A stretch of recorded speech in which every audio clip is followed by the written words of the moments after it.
કે કશુંક તમારા ધાર્યા પ્રમાણે અપેક્ષા પ્રમાણે નથી થઈ રહ્યું એટલે તમને ગુસ્સો આવે. આ સૌથી સારા શબ્દો છે કે બેટા તે મને નિરાશ કર્યો છે. પછી પર્સનલ એટેક શરૂ થાય. તમે છે ને આવા જ છો. મૂળ મુદ્દો તો સાઈડમાં રહી ગયો છે. ત્યારે તમે સાથે બોલવાનું બનાના, પછી રસોડામાં જવાનું, બનાના પીલ કરવાનું, બંને આખું કેળું ખાઈ જવાનું, એ છાલ કચરા પેટીમાં ફેંકવાની અને પછી ઝઘડો રીસ્ટાર્ટ કરવાનો. ઓકે, તો ફાયદો શું થાય છે આના? એટલે ગુસ્સો વ્યક્ત કરવાનો જ છે, પણ જ્યારે તમે તમારા સર્વાઈવલ મોડમાંથી બહાર આવી જાઓ. અબોલા લેવા એ પણ એગ્રેશન છે. એવું છે કે જ્યારે તમારા હૃદયના ધબકારા 120ની ઉપર જાય, और 120 નહીં 100ની ઉપર જાય, ત્યારે તમારી દલીલોમાં તર્ક નથી રહેતું. સોસાયટી તો એકી રીતે વર્ક નથી કરતી બેટા. તમારા ગુસ્સાથી સોસાયટી બદલાશે એવું લાગે છે તમને? તો કેટલા બધા લોકો જેલમાં છે, એને બદલી ન નાખ્યો સોસાયટી. ઇમોશનલ હાઈજેકિંગ કહેવાય. ઇમોશનલ હાઈજેક મતલબ તમને કોઈ હાઈજેક કરી લીધા છે. કોણે કર્યા છે? તમારા ઇમોશનલ બ્રેને, એમિગડેલાએ ઓર લિમ્બિક સિસ્ટમ. રસ્તા ઉપર ગાડી ટકરાઈ જાય અને એક જણ રોડ રેજમાં બીજાનું ખૂન કરી નાખે, એ શું છે? ગુસ્સો કરવાથી પરિણામ બદલી શકે છે?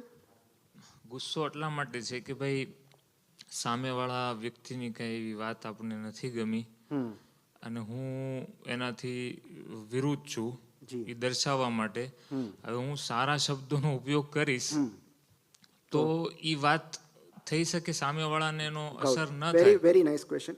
સી, સૌથી પહેલા તો આપણે એ સમજવું પડે કે ગુસ્સો ક્યારે આવે છે. ગુસ્સો ક્યારે આવે છે? When you lose control. When you lose control. જી હા, yes, very nice, very nice. આપણું ધાર્યું ન થાય, જ્યારે આપણને એમ લાગે કે પરિસ્થિતિ આપણા કાબુની બહાર જઈ રહી છે, ત્યારે કંટ્રોલ આવે, ત્યારે ગુસ્સો આવે. Van you lose control. Control over people, control over situations, control over results. બરાબર? કારણ કે કશુંક તમારા ધાર્યા પ્રમાણે અપેક્ષા પ્રમાણે નથી થઈ રહ્યું એટલે તમને ગુસ્સો આવે. Right. The next question is કે એ ગુસ્સો કરવો કેટલો એ સમયે યોગ્ય છે અને ગુસ્સો કરવાથી પરિણામ બદલી શકે છે? બીજું કે દેર ઇઝ આખું એંગર મેનેજમેન્ટનો અલગ શાસ્ત્ર છે, પણ યુઝ્યુઅલી એવું કહેવાય છે કે જ્યારે તમને ગુસ્સો આવે છે ત્યારે તમારું સર્વાઈવલ બ્રેન જે છે એ એક્ટિવ થઈ જાય છે. Okay, so there are 2 types of areas. એક જેને એમિગડેલા કહેવાય, ઓકે, લિમ્બિક સિસ્ટમ એટલે કે જે ઇમોશનલ બ્રેન છે, ઓકે, જે ઇમોશન્સ પર જ કામ કરે છે. રસ્તા ઉપર ગાડી ટકરાઈ જાય અને એક જણ રોડ રેજમાં બીજાનું ખૂન કરી નાખે, એ શું છે? પ્રાણી વૃત્તિ જ છે ને. તમારું ફ્રન્ટલ કોર્ટેક્સ છે, પ્રીફ્રન્ટલ કોર્ટેક્સ, એના પર સંપૂર્ણ તમારો સંપર્ક જ તૂટી ગયો છે. તમે રેશનલી વિચારી જ નથી શકતા. તમે માત્ર ઇમોશનલ બ્રેનના આધારે તમે કર્મ કરી નાખ્યો. કોઈને કહેવાનું હોય, મારવાનું હોય, ખૂન કરવાનું હોય, વોટેવર, એ ઇમોશનલ મોમેન્ટમાં એને ઇમોશનલ હાઈજેકિંગ કહેવાય. ઇમોશનલ હાઈજેક મતલબ તમને કોઈ હાઈજેક કરી લીધા છે. કોણે કર્યા છે? તમારા ઇમોશનલ બ્રેને, એમિગડેલાએ ઓર લિમ્બિક સિસ્ટમ. તમને ખબર જ નથી મોમેન્ટમાં તમે શું કરો છો. તમારા અને પ્રાણી વચ્ચેનો કોઈ ભેદ જ નથી રહેતો, કારણ કે હ્યુમન ત્યાં તો અલગ થાય છે, કારણ કે એ રેશનલી વિચારી શકે છે, લોજિક છે, એમ્પથી છે, પણ એ બ્રેન સાથે ત્યારે સંપર્ક જ તૂટી ગયો હોય છે. અને ધ બેસ્ટ વે કે તમે પ્રીફ્રન્ટલ કોર્ટેક્સને મેદાનમાં લાવો, એને એક્ટિવેટ કરો, is to buy some time. અને એટલે ગાંધી બાપુને બધા કહેતા કે ઊંધેથી 10 ગણો, પાણી પી જાઓ. આ સમય લેવાની વાત છે માત્ર. એક બહુ સરસ ટેકનિક છે જેને બનાના ટેકનિક કહેવાય. આ ઘરમાંય કામ લાગશે. કે જ્યારે પણ પતિ પત્ની વચ્ચે ઝઘડો થાય, અને એમાં એવું છે કે જ્યારે તમારા હૃદયના ધબકારા 120ની ઉપર જાય, और 120 નહીં 100ની ઉપર જાય, ત્યારે તમારી દલીલોમાં તર્ક નથી રહેતું. There is no logic. પછી તમે ગમે એમ એલફેલ બોલવા માંડશો, પછી ફ્લાઇટ ઓફ આઈડિયાઝ આવે, પછી જૂની જૂની વાતો આવે. તે દિવસે તમે આમ કર્યું હતું, એને તો આની સાથે કંઈ સંદર્ભ જ નથી. મૂળ વાત જ ભૂલી જાઓ તમે. પછી પર્સનલ એટેક શરૂ થાય. તમે છે ને આવા જ છો. મૂળ મુદ્દો તો સાઈડમાં રહી ગયો છે. તમે આવા છો, તમારા ફેમિલી આવું છે, તમારા મમ્મી આવા છે, બરાબર? આ પર્સનલ એટેક ક્યારથી શરૂ થયા? જ્યારે તમારું ધીરે ધીરે ઇમોશનલ હાઇજેકિંગ શરૂ થઈ ગયું છે. You are losing control or you are losing contact with the reality. Pre frontal cortex ધીમે ધીમે ગુડ બાય કહી રહ્યું છે તમને. તમે માત્ર તમારા એમિગડેલાના સહારે આગળ વધી રહ્યા છો. Now it is a very dangerous situation. કારણ કે એ સમય દરમિયાન તમે શું બોલશો, શું કરશો, એ બહુ જ જોખમી અવસ્થા છે. અને મોટે ભાગે જ્યારે એ સમયે તમે જે કહેશો ને એ તમને પસ્તાવો થશે, ઓર તમારા સંબંધ બગાડશે, તમારું કામ બગાડશે. કારણ કે it is ego driven. Okay, તો તમારા હાર્ટ રેટ જેમ વધે એમ એમ તમે ફ્લાઇટ ઓર ફાઇટ મોડમાં પહોંચી જાઓ છો. It is a basic survival mechanism, flight or fight. બરાબર? કાં તો ભાગી છૂટો અને કાં તો સામનો કરો. ઓકે, સો જ્યારે આપણે ફ્લાઇટ ઓર ફાઇટમાં હોઈએ છીએ ત્યારે આપણને સારા ખરાબની સમજણ નથી હોતી, કારણ કે આપણે સર્વાઇવલ મોડમાં હોઈએ છીએ. આપણે ડિફેન્ડ કાં તો ઓવર ડિફેન્સિવ થઈ જઈએ છીએ, કાં તો એટેકિંગ થઈ જઈએ છીએ. અને એટલે બનાના ટેકનિક એવું કહે છે કે જ્યારે હસબન્ડ વાઈફ વચ્ચે ઝઘડો થાય, જ્યારે ઝઘડો ધીરે ધીરે એસ્કેલેટ થતો હોય ત્યારે બંનેએ સાથે બોલવાનું બનાના. હા, પછી રસોડામાં જવાનું, બનાના પીલ કરવાનું. બરાબર? બંને આખું કેળું ખાઈ જવાનું, એ છાલ કચરા પેટીમાં ફેંકવાની અને પછી ઝઘડો રીસ્ટાર્ટ કરવાનો. ઓકે, તો ફાયદો શું થશે આના? એની પાછળ લોજિક શું છે કે આટલા સેકન્ડ્સ તો તમે ટાઈમ લીધો, એ દરમિયાન તમારું પ્રી ફ્રોન્ટલ કોર્ટેક્સ તમને થોડુંક ગાઈડ કરશે કે ભાઈ જવા દે, નથી બોલવા જેવું. બરાબર? અથવા કોઈ કહે કે પાણીનો ગ્લાસ, મતલબ પાણી પી લો, એક ગ્લાસ પાણી પી લો. તો એક ગ્લાસ પાણી કેમ પીવાનું કહે છે? પાણી પીવાથી કંઈ થતું નથી, એ તમને ટાઈમ મળી જશે, તમે સર્વાઈવલ વૃત્તિમાંથી બહાર આવી જશો. એટલે ગુસ્સો વ્યક્ત કરવાનો જ છે, પણ જ્યારે તમે તમારા સર્વાઈવલ મોડમાંથી બહાર આવી જાઓ ત્યારે. જો બેસ્ટ હું તમને કહું, બેસ્ટ કહું, સપોઝ મારી દીકરીએ કશુંક એવું કર્યું છે કે મને એના પર ગર્વ નથી. ઓકે, તો the best words is I am disappointed. આ સૌથી સારા શબ્દો છે કે બેટા તે મને નિરાશ કર્યો છે. અને આ શિક્ષકો માટે પણ આ વાત એટલી જ લાગુ પડે છે કે મને તારી પાસેથી ઘણી બધી અપેક્ષાઓ હતી, પણ બેટા તે મને નિરાશ કર્યો છે.